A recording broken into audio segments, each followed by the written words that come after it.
చూస్ country delight, live better. ఇప్పుడే country delight app ని download చేసుకోండి. ఈ స్థలానికి సంబంధించి 2 ఎకరాల 17 సెంట్లు. ఈ 2 ఎకరాల 17 సెంట్లకు సంబంధించి దాదాపుగా 42 కుటుంబాలు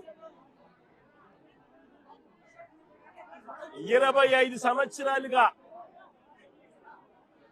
ఈ 42 కుటుంబాలు ఇక్కడే నివాసమై ఉంటున్నాయి. ఓవైపు ఏమో సుప్రీంకోర్టుకు సంబంధించి సుప్రీంకోర్టులో ఈ స్థలానికి సంబంధించి ఓవైపు ఏమో న్యాయ పోరాటం జరుగుతూ ఉంది.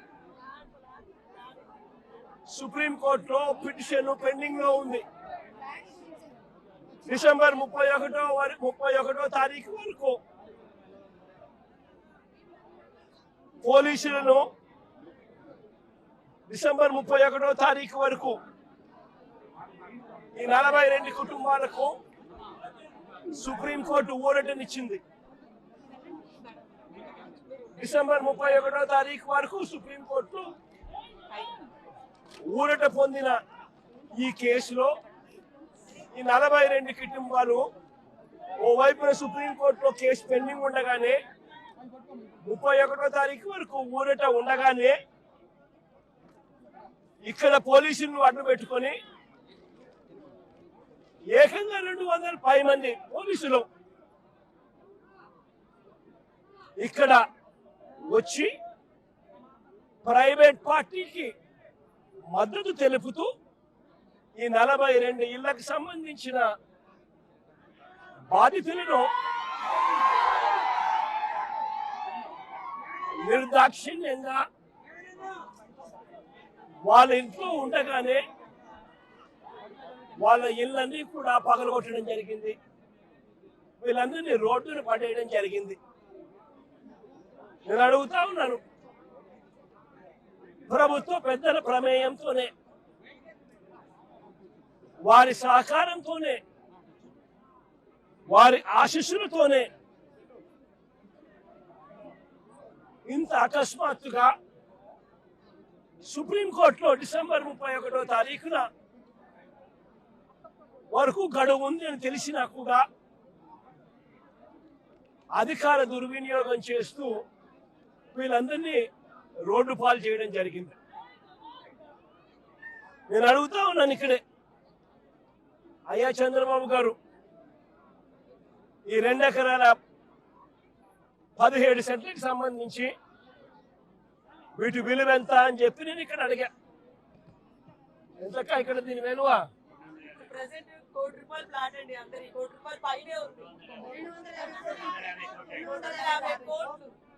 దాదాపుగా ఈ 2 ఎకరాల 17 సెంట్లు వీళ్ళు ఇల్లు కట్టుకొని ఏదైతే ఉంటా ఉన్నారో కరెంటు మార్కెట్ విలువ దాదాపుగా 150 కోట్లు పైచిలుకోట.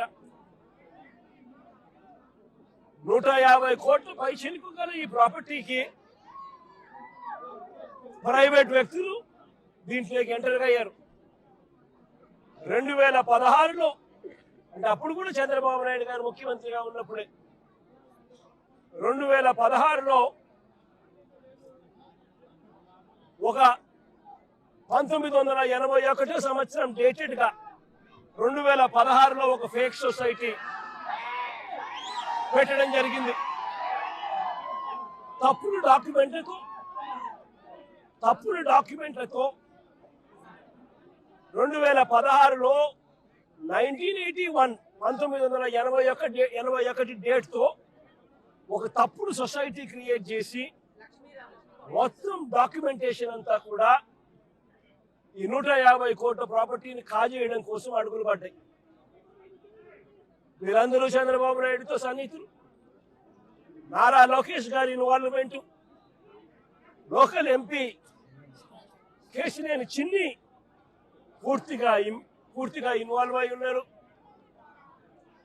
ఇక్కడ కార్పొరేటర్ కూడా జనసేన పార్టీకి సంబంధించిన కార్పొరేటర్ కూడా ఒక ఆయన, ఆ జనసేన కార్పొరేటర్ సంబంధించిన వాళ్ళ బ్రదర్ కూడా ఇన్వాల్వ్ అయి ఉన్నారు. ఇంతమంది కలిసి అధికార దుర్వినియోగం అనేది ఎలా ఉంటుందన్న దానికి నిదర్శనం ఇది. ఈ ఇంటికి సంబంధించి, ఈ ఇళ్లకు సంబంధించి Vijayawada municipal corporation building plan approvals ఇచ్చినారు. విజయవాడ మున్సిపల్ కార్పొరేషన్ వారు బిల్డింగ్ ప్లాన్స్ అప్రూవల్ ఇచ్చినారు. ఈ ఇళ్లకు కరెంట్ కనెక్షన్ ఇచ్చినారు, డ్రైనేజ్ కనెక్షన్ ఇచ్చినారు. ఈ ఇంటికి అన్ని రకాల అనుమతులతో పాటు ప్లాన్ అప్రూవల్ చేసి విజయవాడ మున్సిపల్ కార్పొరేషన్ వాళ్ళు వీళ్ళు ఇల్లు కట్టుకుంటా ఉంటే ఇళ్ళకు కూడా ప్లాన్ అప్రూవల్ శాంక్షన్ చేసి స్టాంప్ వేస్తారు. మరోవైపున బ్యాంకులు వాళ్ళు డ్యూ డిలిజెన్స్ పూర్తి చేసి వీళ్ళందరికీ లోన్లు కూడా ఇచ్చినారు.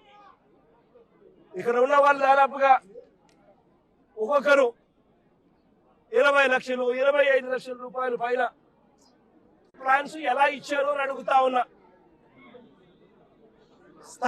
స్థలాలు వేరొకరివే అయితే ఈ ఇళ్లకు కరెంటు, డ్రైనేజు, ఇతర కనెక్షన్స్ అన్ని ఎలా ఇచ్చారు అని అడుగుతా ఉన్నా.